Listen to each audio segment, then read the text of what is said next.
today's topic is analgesics. So what are analgesics? So these are the drugs which are related to the central nervous system.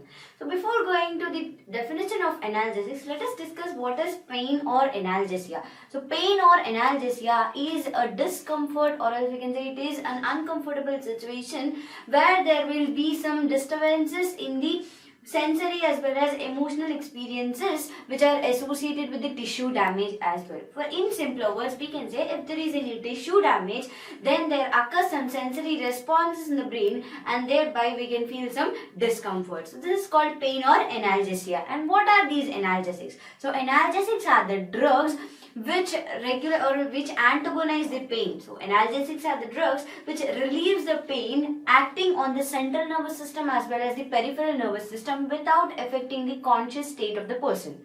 So these are the drugs which by acting on central as well as peripheral nervous system, they relieve the pain thereby without affecting any conscious state of that person. So these are called as analgesics. The word analgesics is derived from a Greek word called as an in the sense without, and algos means pain. So these are the drugs, they relieve pain, or else we can say they do not produce any sort of pain.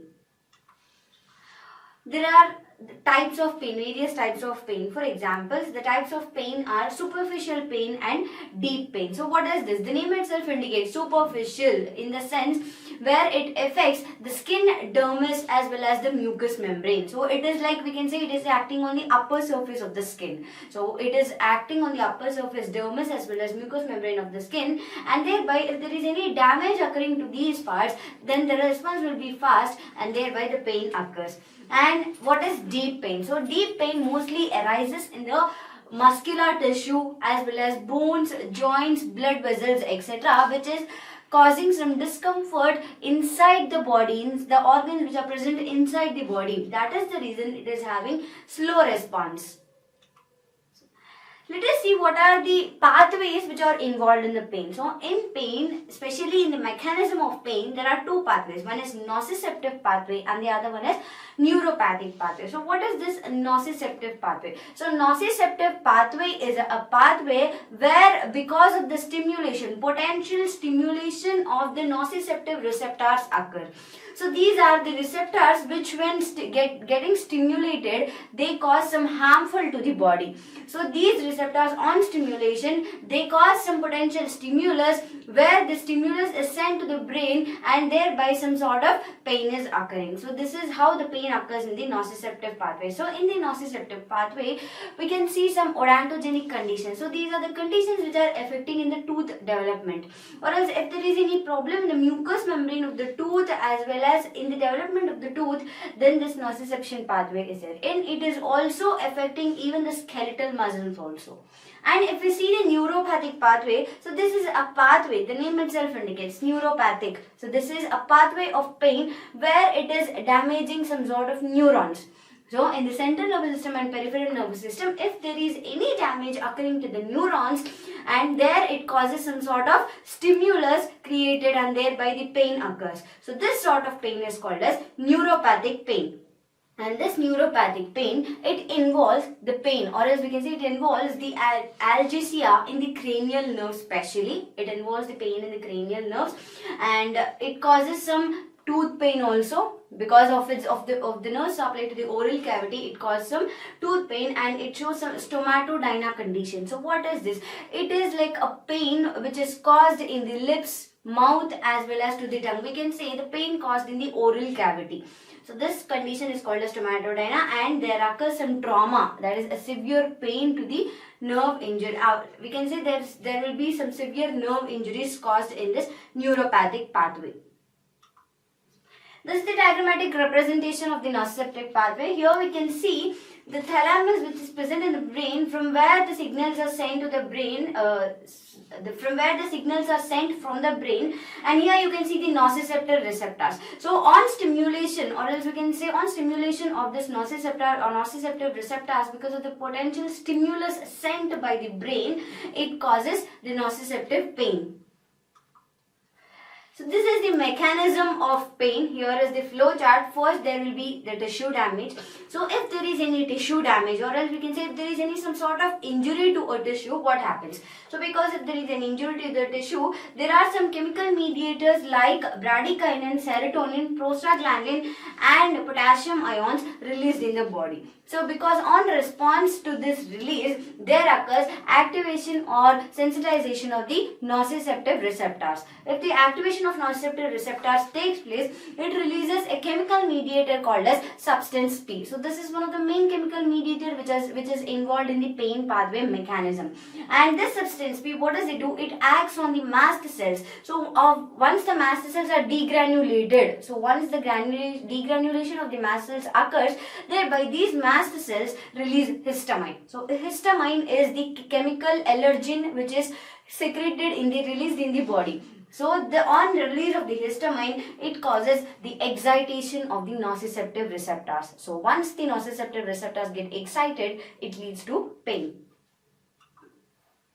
Now let us see the drugs which are antagonizing the pain, or else we can say the drugs which relieve the pain. So these are called as analgesics, and these analgesics are classified into two categories, mainly opioid analgesics and non-opioid analgesics. So opioid analgesics include the drugs like narcotics or morphine-like analogs.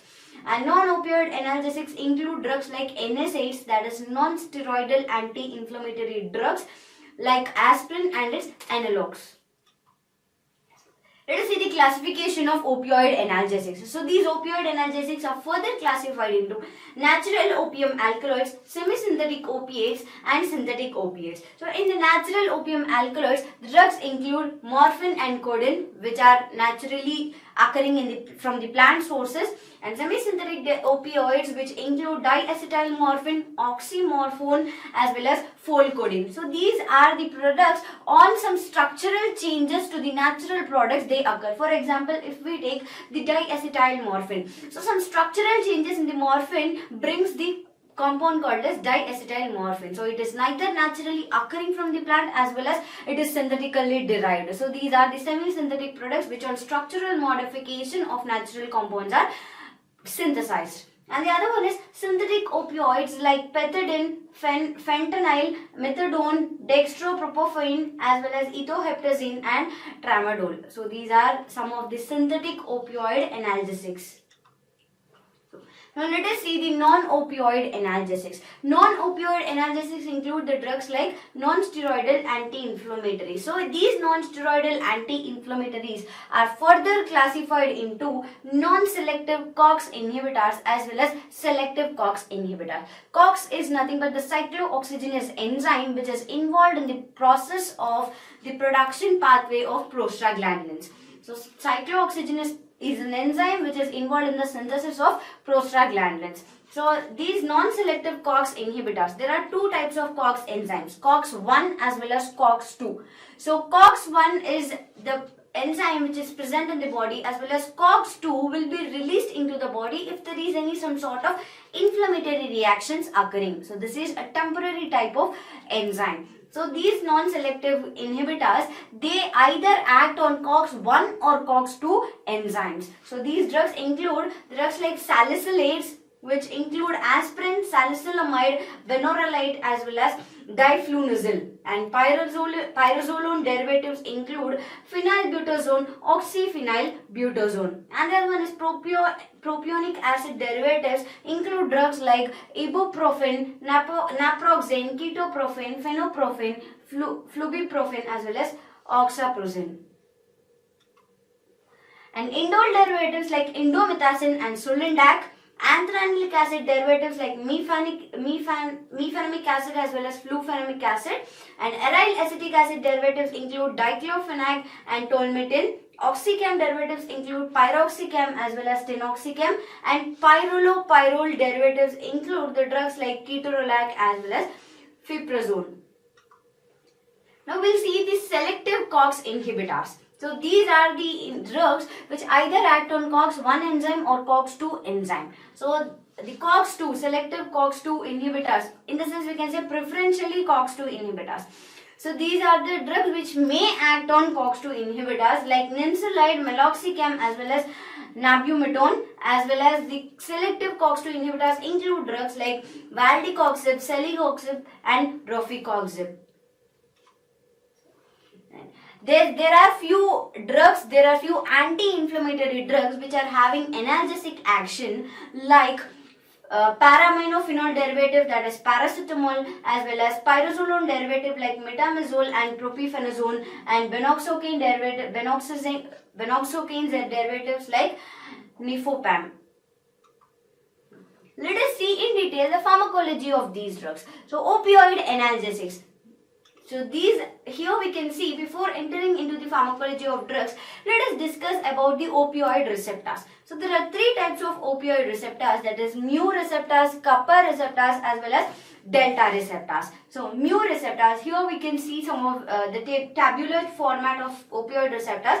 These mu receptors are of two types again, mu1 receptor and mu2 receptor. And mu1 receptors are present supraspinal, as well as mu2 receptors are present in the spinal region. And effects. So these mu receptors on stimulation, they show effects like analgesia, respiratory depression, sedation, euphoria, meiosis, physical dependence, loss of gastrointestinal motility. So these are few of the effects which are caused on stimulation of mu receptors. And the agonists include morphine, codeine, fentanyl, as well as pentazocine, and the antagonists include cyprodine. And the cyprodine. The other one is kappa receptor. So these kappa receptors are also again divided into two types, that is K1 as well as K2 receptors. So K1 receptors are present in spinal region and K2 receptors are present in the supraspinal region, and these shows effects like spinal analgesia, as well as dysphoria, sedation, psychomimetic action, which exactly mimic the actions of the central nervous system, and physical dependence. And the agonists include pentazocine and antagonists include the norpinol-torphamine. So the other one is delta receptors. These delta receptors are also of two types again, delta 1 and delta 2. Delta 1 receptors are present in the spinal region and delta 2 receptors are present in the supraspinal region. And the effects of stimulation of these delta receptors include spinal analgesia, effective behavior, as well as the respiratory depression and reduced gastrointestinal motility. And the agonists include deltorphins and cannabinoid derivatives like cannabidiol, and the antagonists include buprenorphine and naltrexone. Now let us see the mechanism of action of these opioid analgesics. So any opioid analgesics show the mechanism of action by binding to the opioid receptors, they exert their action. Here we can see the pictorial representation. Here at the neuronal cleft or else at the synaptic cleft, from this storage vesicles, these opioid analgesics, or we can say the drugs, once they enter into the body, they aid in the release of the neurotransmitter, and thereby this neurotransmitter go and bind to the opioid receptors. Here the mu receptors are present, and mu receptors on activation, they produce the effects. So these opioid receptors have various effects. For example, on respiratory system, they show respiratory depression, as well as in the gastrointestinal tract, they show increased gastric intestinal motility. So they are having excitatory effects as well as inhibitory effects. So all these effects are shown on the neurotransmitter binding to the opioid receptors present at the synaptic cleft. Now let us see the pharmacology of individual drugs. So morphine. So morphine is a drug which is obtained from the plant called as Papaver somniferum, and this is an opium alkaloid. So this is an alkaloid part of the plant, and the plant is Papaver somniferum, and morphine is generally present in either in the sulfate form or else it is present in the hydrochloride form. So the individual form is not that active, either it is present along with the sulfate or else it is present along with the hydrochloride. And the structure of morphine include an alkaloid called as isoquinone. So in the structure, if we see the structure, the isoquinone alkaloid derivative is present, which is one of the main active form of morphine. So because of this alkaloid only, the morphine is active. And the solutions of morphine, the solutions which are prepared from the morphine, they are sterilized at 98 to 100 temperature for about 30 minutes with the bactericide. Here we can see the structure of morphine. Here the group, or else we can say the carbon atoms containing oxygen ring, as well as the carbon atoms containing the double bond like C15, from C6, C7, C15, C8, C16, C14, the ring which is present at this area. So this is called as isoquinone alkaloidal ring. So because of this ring only, morphine is active. So if there is any structural changes in the morphine, then morphine analogues are formed. Now let us see the analgesic action of this morphine. So morphine, it is naturally occurring plant and it is a very powerful analgesic. So it shows analgesic action and it is the most potent analgesia. But there is only one disadvantage with the morphine, is that it is the drug of abuse. In the sense, we can say the person gets addicted to the drug very easily, and it relieves the pain by acting specially in the central nervous system function. So it is an opioid analgesic which is acting specially in the central nervous system.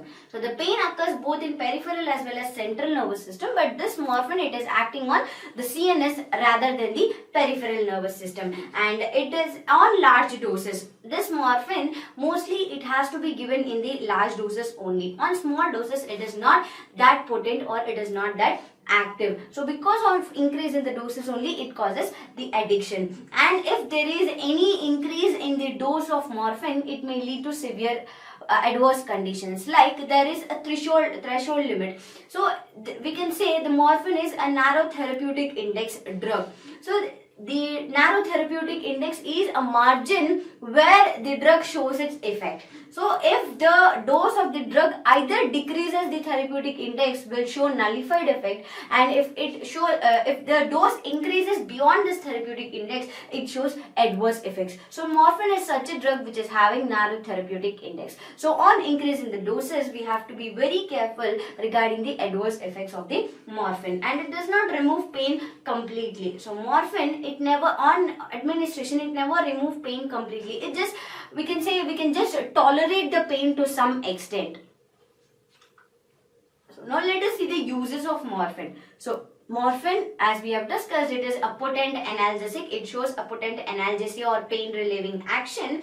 Along with that, it also relieves the pain in myocardial infarction condition. So as myocardial infarction is a state where the myocardial tissue is replaced by the fibrous tissue. In that condition, there occurs pain in the heart. So this sort of pain can be relieved by morphine, along with the pain which is caused by the in the burns, fractures, as well as the bones, if there is any pain in the bones, and these all pains are relieved by the morphine, and it is administered through intravenous route. It is never given through oral route. So it is preferably given through IV route, and it is used to reduce even the post-operative pain. So after the surgery, if the pain which is occurred after the surgery, that can be relieved through morphine, and on large doses, on increase in the doses, it shows the sedative effect. So on increase in the doses, this morphine is having sedation. The person feels drowsiness and he may feel sleepy. And it is used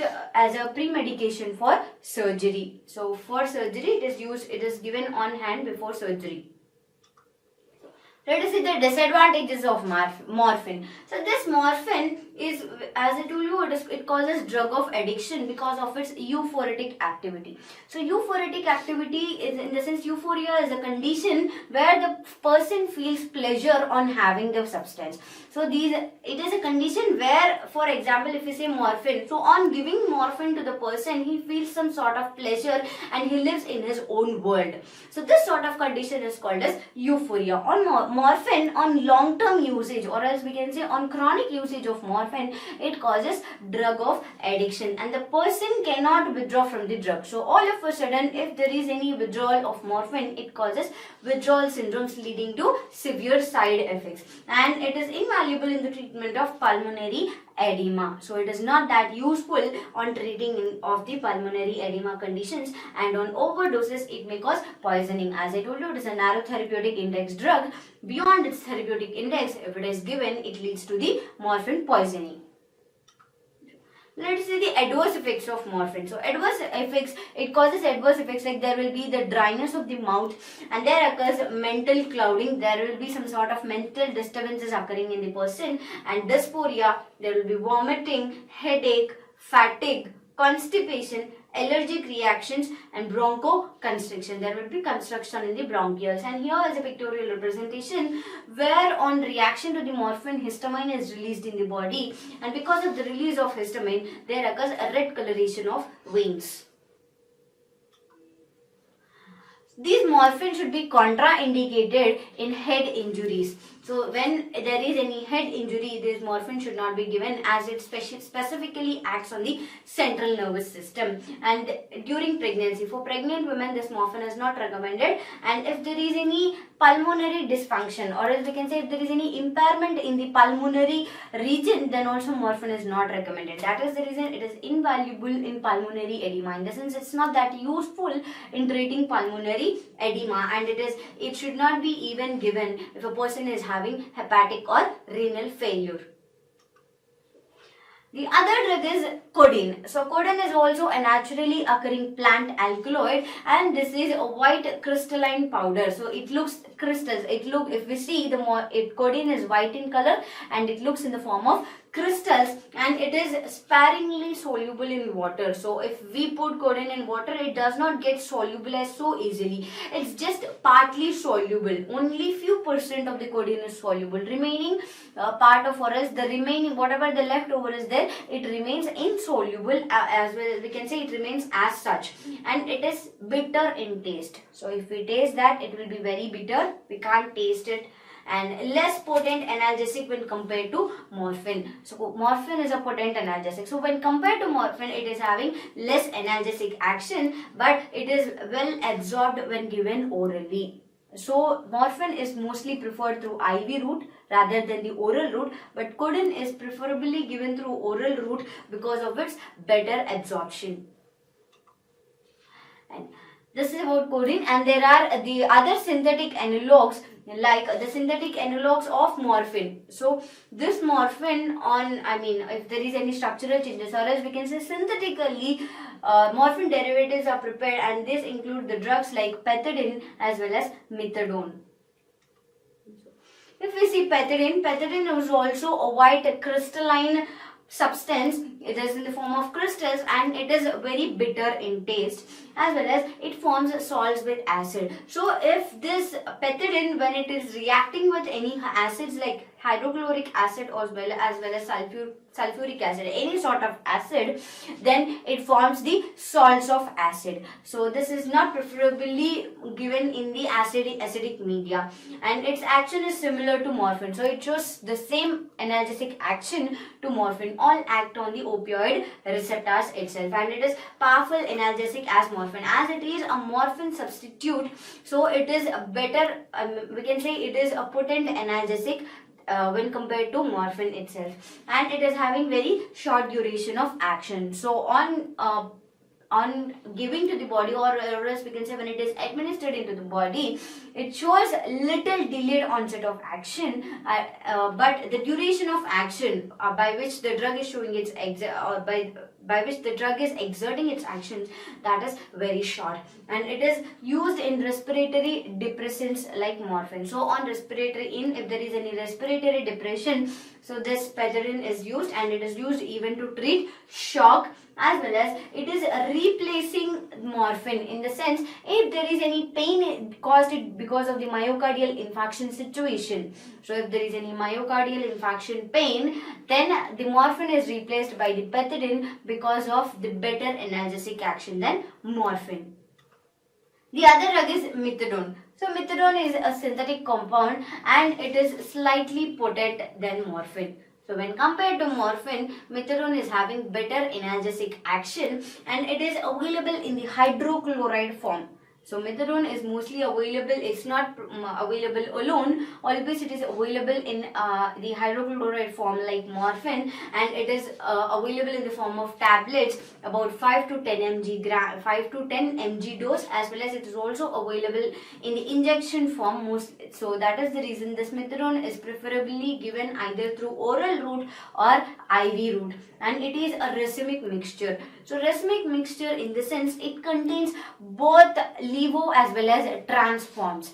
So levo form and trans form. For example, if we take cetirizine, so cetirizine is a drug which is having some sort of sedation effect. So on conversion of cetirizine to levo form, so it is having some sort of, or else we can say it becomes non-sedative, or else the levo form of cetirizine is having non-sedation effect. So in the same way, this methadone the methadone preparation, it is containing both cis form as well as trans form, or as we can say levo form as well as trans form, where because of the racemic mixture it is showing better action when compared to morphine, and it is used as a substitute for both morphine as well as pethidine as well, and it relieves even the visceral pain also. If there is any pain caused to the visceral areas, then it relieves the visceral pain, and it is used as a respiratory depressant.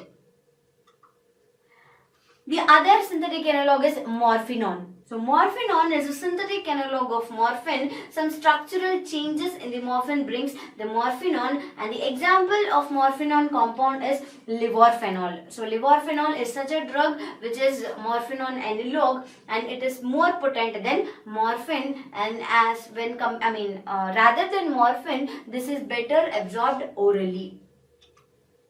The other one is benzomorphine. So these are all the analogues of morphine. So benzomorphine is a potent, we can say it is a potent analgesics when compared to morphine, as these all are the structural changes of morphine. They are showing better action than morphine, and this is a synthetic drug. It is synthesized chemically, and it is used it is mostly given through IM route, that is intramuscular route, in the dose of about 2 to 3 mg. Let us see the non-opioid analgesics. So non-opioid analgesics are the drugs like NSAIDs, that is non-steroidal anti-inflammatory drugs. So these are the drugs which are not acting on the opioid receptor. So they are having some other mechanism in relieving the pain. So let us discuss the pharmacology of these non-opioid analgesics.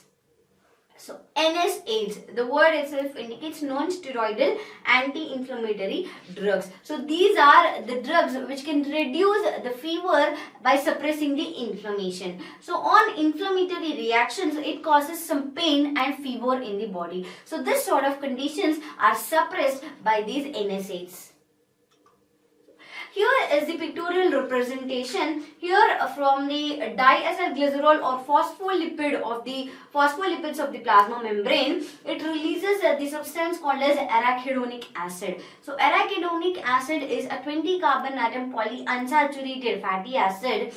On the action of phospholipase C or phospholipase A2 on phospholipids, arachidonic acid is released from the plasma membrane, and it undergoes two pathways. So one is cyclooxygenase pathway and the other one is lipooxygenase pathway. Cyclooxygenase is nothing but COX pathway. So here are the two enzymes, COX-1 as well as COX-2 enzymes. So from this cyclooxygenase pathway, the prostaglandins are synthesized, as well as from lipooxygenase pathway, the leukotrienes are synthesized. So here these prostaglandins, once they are getting synthesized, they cause some inflammatory reactions in the body. So here these NSAIDs, they suppress, or else we can say they inhibit the COX enzyme, that is cyclooxygenase enzyme, thereby preventing the synthesis of prostaglandins. So once the prostaglandins are not synthesized, then there occurs no inflammatory reactions, whereby they are showing suppressing effect. Let us see the pharmacology of individual drugs. So the first drug include the aspirin. These are the non-selective COX inhibitors. So aspirin is an acetyl salicylic acid. So if we see here is the structure of aspirin. So it is containing a benzene ring, and thereby it is containing the COOH group. That is the salicylic acid. It is the carboxylic, one of the carboxylic acid derivative. The pharmacological actions of aspirin include, it shows the analgesic, antipyretic and anti-inflammatory. So this aspirin has analgesic action, it is relieving the pain as well as it is showing antipyretic effect. Antipyretics are the drugs which reduce the fever as well as anti-inflammatory. Anti-inflammatory drugs are those which suppresses the inflammatory reactions occurring in the body. This aspirin, it is having the effects on metabolism, like it shows a decreased plasma sugar levels, that is plasma glucose levels, and at the same time it even reduces the plasma free fatty acids as well as cholesterol levels. So if the metabolism is occurring, then on action of this aspirin, the cholesterol as well as fatty acid and glucose levels are reduced. So if they are reduced to the normal, then there is no problem, but if these levels are reduced than its normal, then it causes some decrease of these substances. And on respiration, it shows hyperventilation in salicylate poisoning. So in salicylate poisoning, this aspirin is mostly recommended, and it causes hyperventilation situation in salicylic acid, in salicylate poisoning.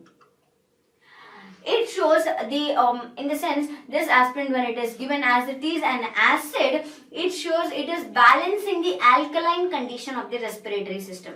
So in the respiratory system, the alkaline media, because of the pleural fluid present in the respiratory system, so this aspirin, it is balancing the alkaline media as well as thereby it is showing balanced effect of this respiratory alkalosis condition. Thereby acid balance is made by this aspirin. And on CVS, that is cardiovascular system, it is showing the effect of vasodilation. So this aspirin, it causes dilatation because as it is inhibiting the prostaglandins on CVS shows vasoconstriction. So as this aspirin is inhibiting the action of prostaglandins, inhibiting the synthesis of prostaglandins, it is showing the quite opposite effect of PGs, that is vasodilatation, and it is increasing the cardiac output. And on GIT, the gastrointestinal tract, it is used in epigastric distress as well as nausea and vomiting. So this aspirin, what does it do? It induces it stimulates the parietal cells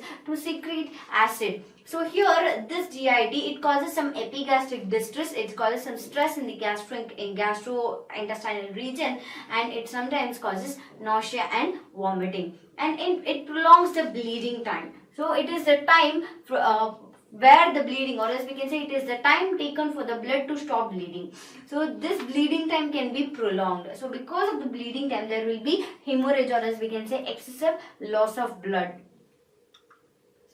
What are the adverse effects of aspirin? So the aspirin has adverse effects like nausea, vomiting. These are the common adverse effects.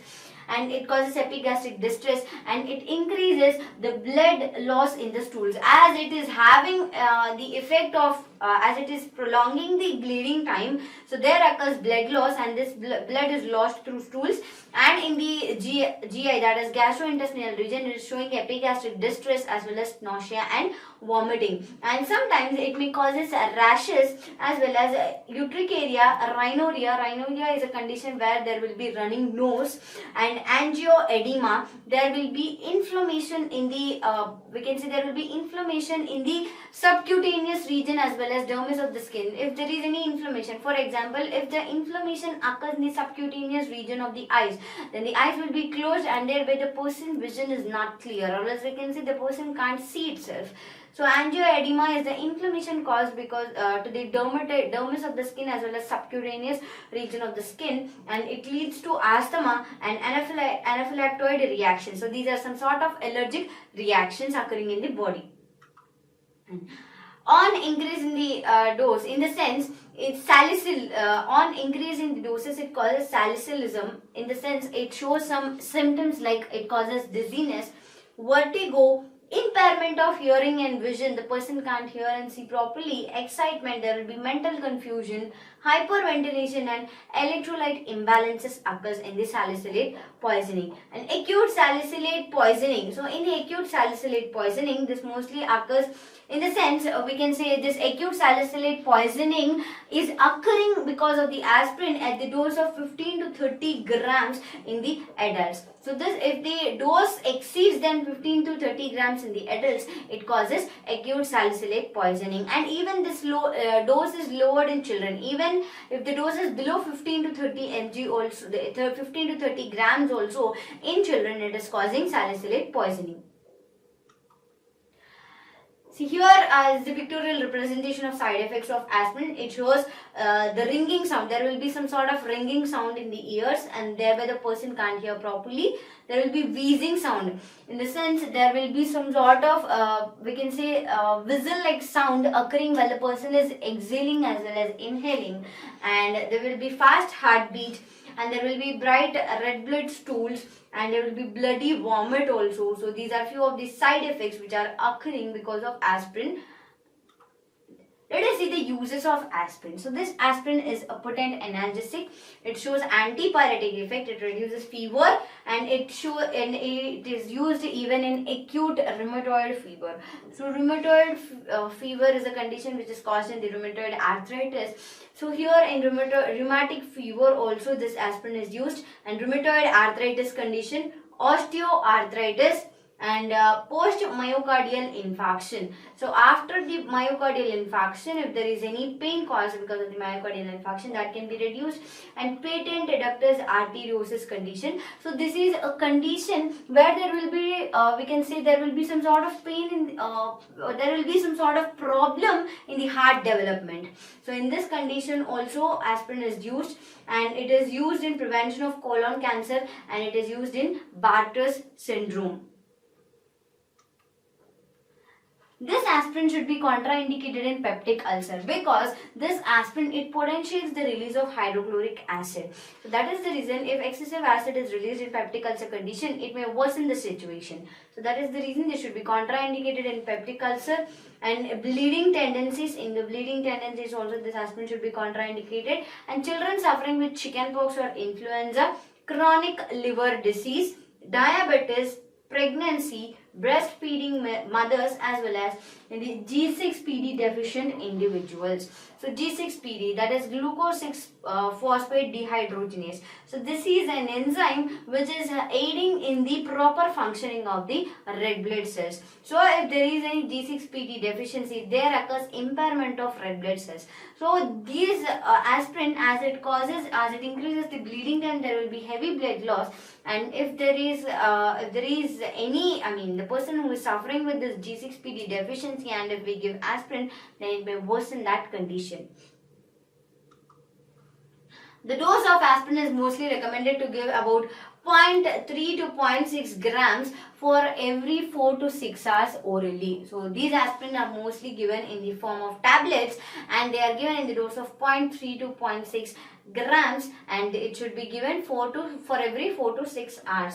And the available preparations of aspirin are: aspirin is available in the 350 mg tablet, Disprin, which is available in the 350 mg tablet, and Colsprin 100, 325 as well as 650 mg tablet, and Ecosprin 75, 150 and 325 mg tablet. So these are all the marketed formulations of aspirin. So these are few of the symptoms of aspirin overdose. So if there is any increase in the dose of aspirin, it causes restlessness, hallucinations, drowsiness, loss of consciousness. The person will lose consciousness, and there will be seizures also occurring, and the seizures can't be controllable, and there will be double vision. The person will see the objects all in a double, and thereby there will be burning throat pain. There will be severe pain in the throat as it causes burning sensation, and there will be vomiting as well as decreased urination. So dental considerations, while we can say in the dental situations, or else we can say while giving the dental treatment, what are the precautions we have to take, or else what are the considerations we have to make into consider while giving aspirin therapy. So we have to note some sort of features like BT, that is bleeding time, CT, clotting time, PT, prothrombin time, and INR, that is international normalized ratio. So the international normalized ratio is a measure where it is used in the laboratory conditions in order to see the time taken for the blood to clot. So all these parameters are to be considered while giving aspirin therapy if a patient or else if a person consults a dentist. The other drug is indomethacin. So indomethacin is a drug which contains indole alkaloid. So in its structure it is containing indole alkaloid because of this indole alkaloid only it is showing the analgesic effect, and it is a potent inhibitor of PG synthesis. That is, it is a potent inhibitor of the prostaglandin synthesis.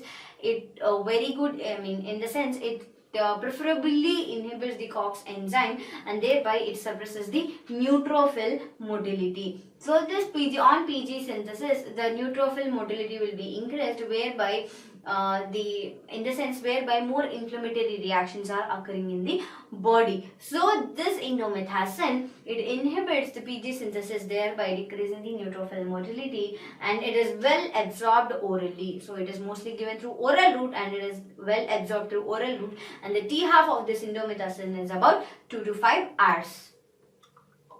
The dose of indomethacin is mostly given at the dose of 25 to 50 mg BD/QID. BD in the sense Bistin dice, that is twice a day, and QID, that is quarter in dice, that is 4 times a day. So based on the dose, either we have to give twice a day or 4 times a day, and it is commercially available in the form of Indocin, Indocap as well as Indoflam at the doses of 25 and 75 mg tablets. What are the adverse effects of indomethacin? So if there is any excessive dose of this indomethacin, it shows adverse effects like it causes gastric irritation, nausea, vomiting as well as anorexia. The person, anorexia is a condition where there will be loss of appetite, and thereby the person becomes lean or thin, and it causes frontal headache. There will be severe pain in the frontal region, dizziness, ataxia. The person will not be attached socially, and mental confusion, depression and psychosis, and there will be leukopenia, there will be decreased leukocyte count and rashes, and there will be increased risk of bleeding. So these are all the side effects which are occurred on the overdose of indomethacin. This indomethacin should be contraindicated in the persons like machinery operators, so who are operating machines. So this indomethacin should be not given because it causes dizziness, and thereby drivers who are driving, and psychiatric patients because it causes psychosis on overdose. So it may worsen the condition if we give in psychiatric patients, and epilepticus because on overdose it causes seizures, and kidney disease, pregnant women and children. So in all these people, this indomethacin is contraindicated.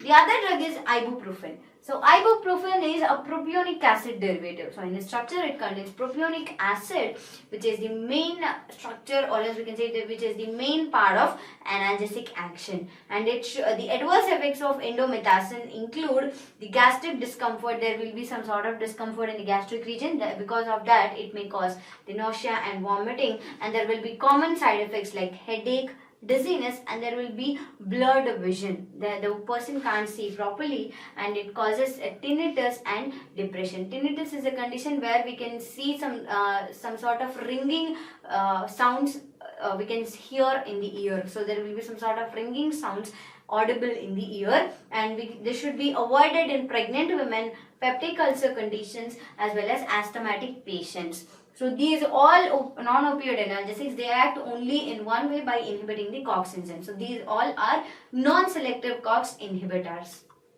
And the uses of this indomethacin is that it is used in analgesia, it is used in antipyretic, as well as it is used in rheumatoid arthritis, to relieve the pain in rheumatoid arthritis, or to relieve the fever in rheumatoid arthritis and osteoarthritis and musculoskeletal disorders, as well as if there is some sort of injuries to the soft tissues. So if there is any injuries to the smooth muscle or soft tissues, or fractures or even in vasectomy as well as tooth extraction. So in all these conditions, this indomethacin is used, and it is used in post-mortem as well as post-operatively in order to suppress swelling and inflammation. So after the post-mortem as well as the post-operatives, if there is any inflammation or swelling, so this indomethacin is mostly preferable. It is given in the dose of 400 to 800 mg TDS, that is thrice a day, or as thrice in dice. So this is mostly given in 3 times a day, and it is commercially available as Brufen, Enflam, and Ibusynth as well as Ibugesic. So these 3 are given at the dose of 200, 400 and 600 mg tablets, and Ibugesic is given in the dose of about 100 mg, 400 mg tablet. The other one is mefenamic acid. So mefenamic acid is an anthranylic acid derivative. So it contains the anthranylic acid in its structure, and it causes the common adverse effects like diarrhea, there will be skin rashes and dizziness, and on severe conditions it may causes CNS manifestations. There will be some sort of disturbances or fluctuations occurring in the functioning of central nervous system, and it is also given through oral route, and it is well absorbed through orally, and the T half of this drug is about 2 to 4 hours, and it is mostly used as analgesic mainly in the muscle and joint pain. So in the muscle and joint pain it is used to show the analgesic effect, and it is also used to relieve the pain in soft tissues, and it is used in rheumatoid and osteoarthritis also. And it is given in the dose of 250 to 500 mg thrice a day, and it is commercially available as Medol or Meftol at the dose of 250 to 500 mg tablet. The other one is diclofenac sodium. So this diclofenac is always in the form of sodium, or as we can say it is always formulated as the sodium salt. And this diclofenac is an aryl acetic acid derivative, and it is also given through either oral route as well as through IV route also. This diclofenac is available in the tablet form as well as injection form, and the plasma T half of this drug is about 2 hours. And it shows adverse effects like epigastric pain. So in the epigastric region there will be severe pain, and there will be nausea, headache, dizziness and rashes, and it is used to relieve the analgesic action in rheumatoid arthritis as well as ankylosing spondylitis. This is a condition where there will be inflammation to the spinal cord, and post-traumatic as well as post-inflammatory conditions. It is given in the dose of 50 mg thrice a day, and 75 mg is given through IM route. So if it is given through oral route, it is given in the dose of 50 mg thrice a day than by 2 times a day, that is bis in dice. So mostly 3 times a day is more potent when compared to 2 times a day, and if it is given through intramuscular route, it is given in the dose of 75 mg, and it is commercially available as Voveron, Diclofenac and Mobonac in 50 mg tablets as well as Diclomax in the dose of 25 to 50 mg tablets. The other drug is piroxicam. So this piroxicam is an oxycam derivative, and this is a long-acting potent NSAID. So with this piroxicam, it is having longer duration of action. So it is showing its analgesic as well as anti-inflammatory effect for longer period of time, and thereby it is very effective. And it is showing a good analgesic as well as antipyretic effect, and it is metabolized in the liver. So the metabolism of this piroxicam occurs in the liver, and it is excreted in the urine as well as bile. So in the bile as well as urine in form of salts, it is excreted, and the plasma T half of this drug is about 2 days, that is 48 hours. And the side effects of this drug include heartburn. So what does it do? It causes some sort of burning sensation in the heart, and sometimes it causes nausea and anorexia also. And it is used as analgesic for only short period of time, because the plasma T half of this drug is about for 48 hours. So if it remains in the blood for about 48 hours, it may cause severe adverse effects as analgesia. So that is the reason this analgesia is given for shorter duration. If there is any analgesia for short duration, this drug is mostly preferable, and it is also given in rheumatoid and osteoarthritis, ankylosing spondylitis, acute gout. So gout is a condition where there will be deposition of uric acid crystals at the synovial joints. So this in the acute gout it is given, and it is given in the musculoskeletal injuries as well as dysmenorrhea. And it is given in the dose of 20 mg twice a day, and but this twice a day, once for example, if we are giving drug today, then after 2 days another dose of drug should be given, because it takes 2 days for the drug to get eliminated out of the body. So that is the reason it is given twice a day, but after the other dose is given 2 days after the first dose, and it is commercially available as Dolonex, Pyrox and Pyricam in the form of, or else you can say in the dose of 10 to 20 mg capsules. It is not given in the tablet form, but it is formulated as capsulated form.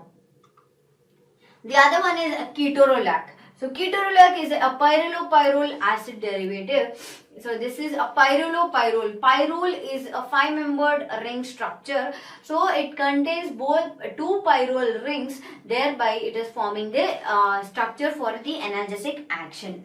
And it is a potent analgesic action. So when compared to anti-inflammatory action, it is a better analgesic. And this drug is rapidly absorbed when it is given through oral as well as intramuscular route. And the plasma T-off of this drug is about 5 to 7 hours. The adverse effects of ketorolac include nausea, abdominal pain, dyspepsia, there will be discomfort or some sort of gastric intestinal disturbances, and ulceration, loose stools, we can say diarrhea, drowsiness, headache, dizziness, there will be nervousness, and there will be pain as well as fluid retention. So because of fluid retention, thereby there causes inflammation, and it is not given to patient on anticoagulants. So if a person is taking anticoagulants, this ketorolac is strictly contraindicated.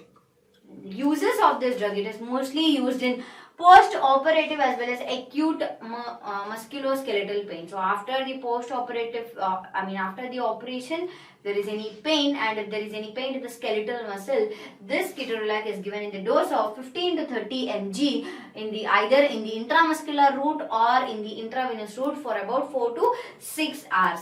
And it is used in a renal colic. So if there is any pain in the renal region, then it is also given, and it is used to relieve the pain in migraine and the pain which is caused because of the bony metastasis. So if there is any pain in the bone as well as renal system as well as in the migraine conditions, this ketorolac is mostly preferable. And it is given in the dose of 10 to 20 mg for every 6 hours, and it is marketed as Ketorol, Zorovan, Ketonov as well as Torolac in the dose of 10 mg tablets. The other one is Nimsulide. So Nimsulide is a preferential COX-2 inhibitor. So till now the ketorolac drugs, all these come under the category of non-selective COX inhibitors. So now we'll see the selective COX inhibitors. These are preferential COX-2 inhibitors. In the sense, it is having greater affinity to COX inhibitor, COX-2 enzyme when compared to COX-1 enzyme. So this is a preferential COX-2 inhibitor, and it is given through oral route, and on oral route it shows 100% absorption, and it is excreted in the urine, and it shows the plasma T-off of about 2 to 5 hours. And the uses of Nimsulide include, it is used in to relieve the pain in bronchospasm as well as the asthmatic conditions, because see, in the asthmatic conditions or else in the bronchospasm conditions, if there is any tolerance to the aspirin, so if the patients are showing tolerance to the aspirin, then this Nimsulide is mostly preferable, or else we can say we can replace with aspirin, or else we can combine with aspirin or other NSAIDs to show better action. And it is used to relieve the pain, or else we can say it is used to relieve the pain because of the inflammatory reactions caused if there is like sports injuries. So if there is any injury while for these while we play sports, as well as in the sinusitis. So on inflammation of the nose, if there is any pain, or if there is any pain because of the ear, nose and throat disorders, so in all these conditions, so this nimesulide is mostly preferable as analgesic as well as anti-inflammatory drug. And not only that, it is also having the better clinical use in the dental surgeries. So after the dental surgery, we get this nimesulide is mostly preferable. And if there is any post-operative pain, osteoarthritis and arthritic fever, in all these conditions, this nimesulide is preferable. Let us see the adverse effects of nimesulide. So it is having the adverse effects like epigastralgia.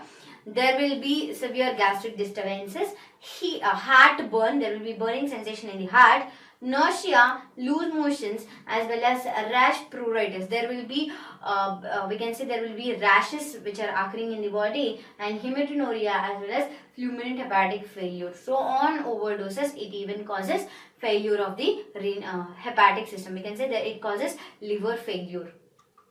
It is given in the dose of 100 mg twice a day, and it is commercially available as Nimulide, Nimalgesic, Nice, Nobel as well as Nomedol in the doses of 100 mg tablets. The other one is rofecoxib. So rofecoxib, celecoxib, so these are all the selective COX-2 inhibitors. So they only bind, or as we can say, they only inhibit COX-2 enzyme. So whereas if we see nimesulide, it inhibits COX-1 as well as COX-2, but it is preferentially COX-2 inhibitor. In the sense, it is having greater affinity to the inhibition of COX-2 enzyme. So this is a selective COX-2 inhibitor, and it is effective in to relieve the pain or inflammation in the osteoarthritis, rheumatoid arthritis as well as dysmenorrhea, and in the dental, post-operative and acute musculoskeletal pain, it is betterly used. This rofecoxib, it is having the normal adverse effects like the headache as well as dizziness, and there will be some sort of gastric intestinal disturbances. So these gastric intestinal disturbances are mild but not severe, and it is well absorbed orally. So it is mostly given through oral route, and it is well absorbed, and the T-half of this drug is about 17 hours. And it is avoided in the presence of hepatic or renal failure. So if a person is suffering from renal or hepatic failure, if there is any failure of kidney as well as liver, so this rofecoxib is not preferred. And it is given in the dose of 12.5 to 25 mg once a day. OD is nothing but once a day, and it is commercially available as Rofact, Rofegesic, Rofibax in the dose of 12.5 to 25 mg tablet. The other one is paracetamol. So paracetamol is a para-aminophenolic derivative.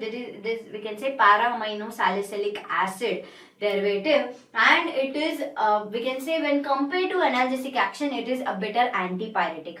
So it is showing the antipyretic. It lowers the fever than the pain, and it is well absorbed orally, and the T-half of paracetamol is about 2 to 3 hours, and it is not, we can say it does not cause any tolerance. So we can say this is one of the safest drug, and it causes some common side effects like nausea and vomiting, but on a longer usage or else on chronic usage of paracetamol, it causes hepatotoxicity, and it is having the analgesic neuropathy action. In the sense, it is used in the neuropathic analgesia. But this paracetamol, it may cause salicylate poisoning.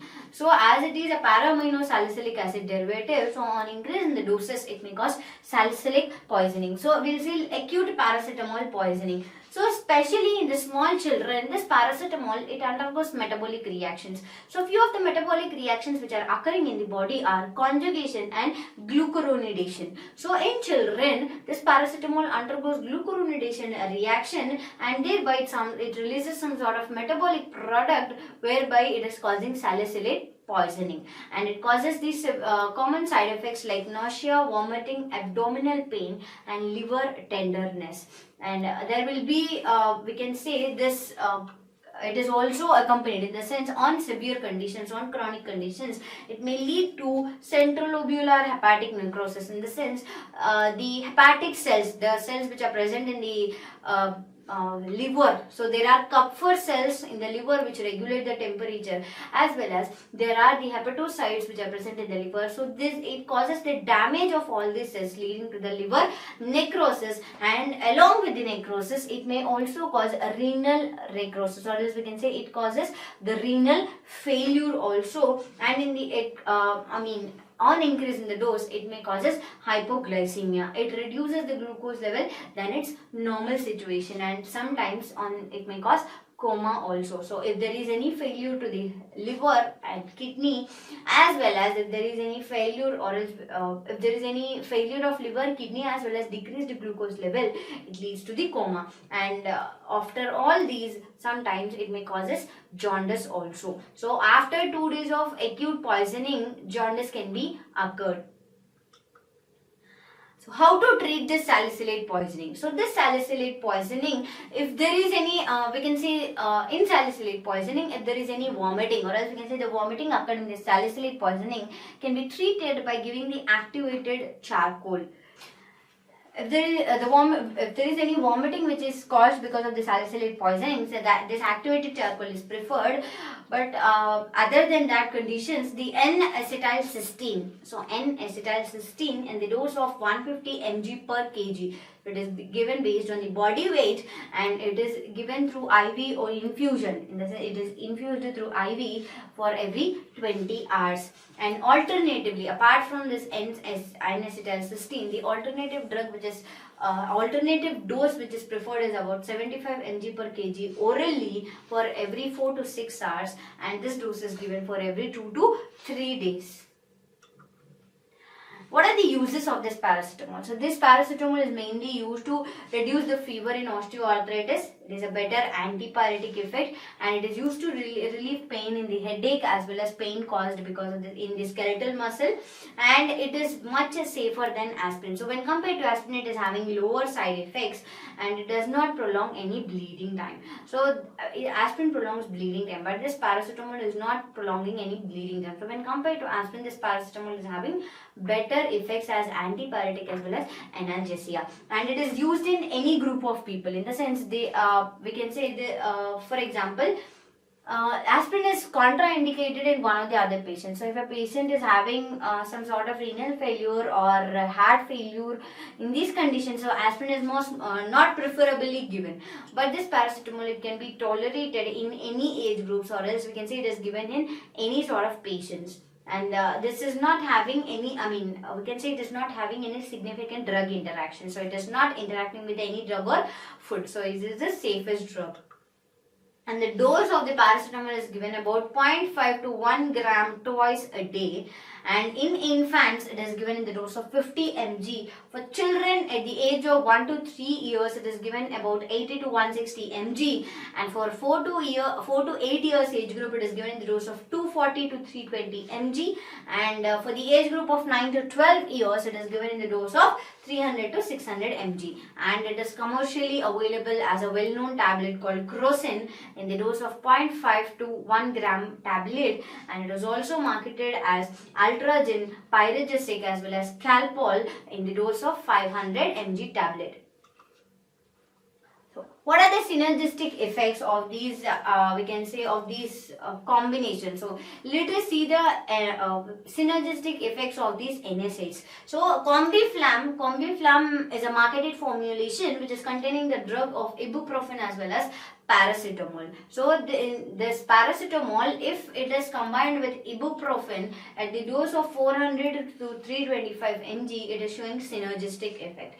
At the same time, the Dolokind plus, so Dolo plus, we can say the Dolo plus, if this is a marketed formulation containing acyclophenac as well as paracetamol in the dose of 100 to 500 mg, and Doclozi plus, which is containing diclofenac sodium and acetaminophen at the dose of 50 to 500 mg, and diclomol, which is containing diclosodium and acetaminophen in the doses of 50 and 500 mg, as well as Cirazi plus containing diclofenac potassium. It's not containing diclofenac sodium but potassium, and seratiopeptidase. So seratiopeptidase in the dose of 50 as well as 10 mg, and ibugesic plus containing ibuprofen and paracetamol in the dose of 400 to 325 mg, and Esonac SR plus, which is containing aceclofenac paracetamol as well as seratiopeptidase at the doses of 100, 500 and 15 mg. So these are all the combinations of marketed formulations. So these marketed formulations contain these NSAIDs in combination. So these combination drugs are having synergistic effect. So all these are having analgesia, antipyretic and anti-inflammatory effect. So if they are given in combinations, they are showing better results when compared to individual drug therapy. Let us see the topical formulations of NSAIDs. So what are the topical preparations? So it is in the sense, these topical preparations of NSAIDs are mostly given in the conditions of we can say if there is any pain to the joints or muscles. So we see the sprays. So topical preparations are those which are applied externally. So these topical preparations of NSAIDs, we see pain relief sprays. So these sprays are used to relieve the pain in the joints as well as muscles, as well as the osteoarthritis pain or fever, if there are any sprains, sports injury as well as backache. So in all these conditions, these topical NSAIDs are preferable. So now let us see the preparations of these drugs. So diclofenac sodium, what are the topical preparations? So diclofenac sodium 1% gel, in the sense it is containing 1% of the 1% drug out of the total preparation, and it includes the marketed formulation of Voveron Emul gel as well as diclofenac gel, and ibuprofen 10% gel, which is marketed as ribufen gel, and ketoprofen with in the dose of about 25% gel, which is marketed as rofenet gel, and nimsulide 1% gel, which is marketed as nimsulide trans gel, and piroxicam 0.5% gel, which is marketed as dolonex gel as well as minicam gel. So these are few of the preparations, which are few of the topical preparations of NSAIDs. Now let us see what are the indications, or as we can say, what are the considerations we have to take while administering or while giving the NSAID therapy for a dentist. So here we have to we have to see few of the considerations like irreversible palpitis, or in apical periodontitis, or else in acute alveolar abscess, infected cyst in sinusitis condition, and after the tooth extraction, as well as dry socket, recurrent ulcers, and agranulositis and cyclic neutropenia. So these are all some of the conditions which we can say these are some of the disorders. So if a patient is having any of these problems, or if any of this disease or disorders, so the dentist have to make sure while giving this NSAID therapy, because either it may show adverse effects or it may potentiate the diseased condition.